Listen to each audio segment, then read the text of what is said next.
నమస్తే, ఓహోయ్ కుకింగ్కి స్వాగతం. ఈరోజు నేను టొమాటో కెచప్ ఎలా చేయాలో చేసి చూపిస్తున్నాను. ఇది నేను రెగ్యులర్గా చేసేది. మార్కెట్లో ఆర్టిఫిషియల్గా వాడే ప్రిజర్వేటివ్స్ కానీ కలర్స్ కానీ అవేమీ లేకుండా సులువుగా ఇంట్లో చేసుకోవటం ఎలాగనేది చేసి చూపిస్తున్నాను. దీనికోసం నేను 1 కేజీ హైబ్రిడ్ టొమాటో తీసుకున్నాను. దీనికి హైబ్రిడ్ టొమాటోనే సూట్ అవుతుంది కెచప్కి. మనకి ఎక్కువ పులుపు ఉండకూడదు. మనకి దేశీ టొమాటో లేదంటే నాటి టొమాటోలో పులుపు శాతం ఎక్కువగా ఉంటుంది కదా, అందుకని చెప్పి హైబ్రిడ్ టొమాటోనే తీసుకుంటాను ఇప్పుడు. వీటిని శుభ్రంగా కడిగి తుడుచుకొని తడి లేకుండా ఆరబెట్టుకున్నాను. లేదంటే బూజు పడుతుంది తడి ఉంటే కనుక, చెడు వాసన వస్తుంది. తర్వాత అన్ని టొమాటోల్ని మనం రఫ్గా చాప్ చేసుకుంటే చాలు. ఒక దాంట్లో 3-4 ముక్కలు చేసుకున్నా చాలు. నేను తీసుకున్న పెద్ద పెద్ద టొమాటోలు కాబట్టి ఎక్కువ ముక్కలుగా ఇలాగ చేసి పెట్టుకున్నాను. తర్వాత దీంట్లో 15 గ్రాముల అల్లం వేసుకున్నాను. చిన్న చిన్న ముక్కలు చేసి వేసుకున్నాను. నేను బ్యాలెన్స్ టేస్ట్ రావడానికి నేను కరెక్ట్గా మీకు ఇన్ని గ్రామ్స్ అని చెప్పి మెజర్మెంట్ చూపిస్తున్నాను.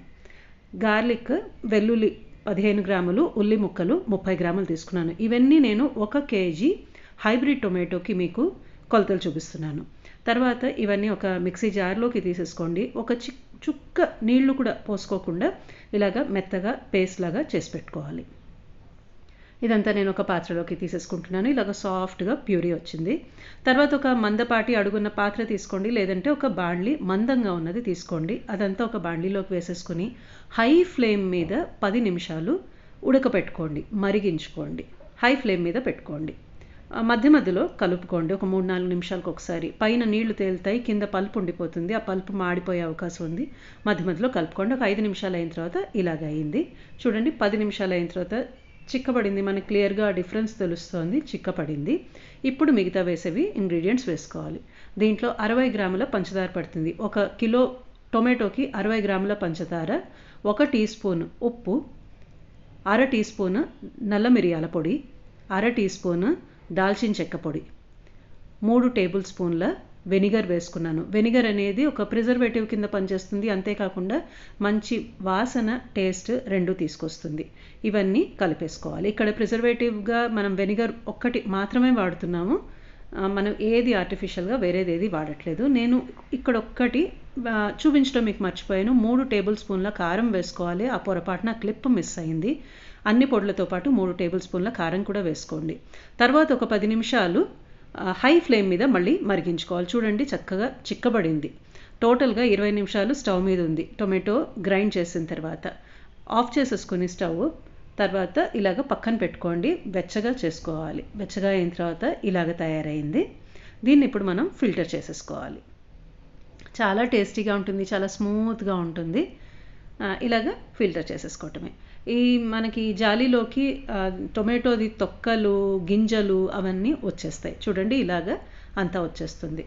ఇవంతా సెపరేట్ చేసేసుకోవాలి. ఇది వేసుకోకూడదా అంటే సాస్లో కలిపేసుకోవచ్చు, కానీ గ్రెయినీగా రఫ్గా ఉంటుంది, మనకు ఆ స్మూత్ టెక్స్చర్ రాదు. అందుకని సెపరేట్ చేశాను. కాకపోతే దీంట్లో మనం వేసిన పొడులు అన్ని ఇంగ్రీడియంట్స్ టేస్ట్ ఉంటుంది. దీన్ని పారేసుకోకర్లేదు. మీరు హక్కా నూడిల్స్ కానీ, లేదంటే ఇన్స్టెంట్గా నూడిల్స్ చేసుకున్నా, ఫ్రైడ్ రైస్ చేసుకున్నా, లేదంటే ఇంకా శాండ్విచెస్లోకి దేనికన్నా సరే ఇది ఒక లేయర్ లాగా రాసేసుకొని వాడేసుకోవచ్చు. ఇది దీన్ని తీసి పక్కన అది వద్దు అనుకుంటే పారేసుకోవచ్చు. చూడండి, ఫైనల్గా ఇది ఫిల్టర్ చేసిన పేస్ట్.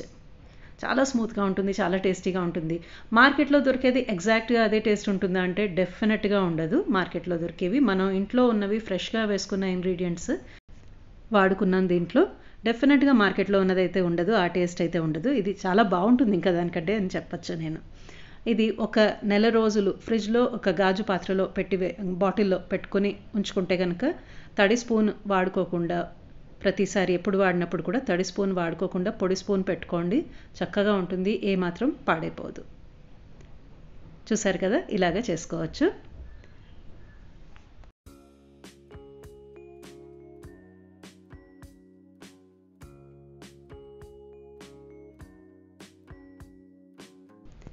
ఇది శాండ్విచెస్లోకి, రోల్స్లోకి మీరు రెగ్యులర్గా వాడే కెచప్ ఎలా అయితే వాడతారో అలాగా చక్కగా వాడుకోవచ్చు. ఇది మీరు కూడా ఒకసారి ట్రై చేయండి. చాలా సులువుగా అయిపోతుంది. నాకు మీ అభిప్రాయాన్ని తెలియచేయండి. మరొక వీడియోతో త్వరలో కలుస్తాను. నమస్తే.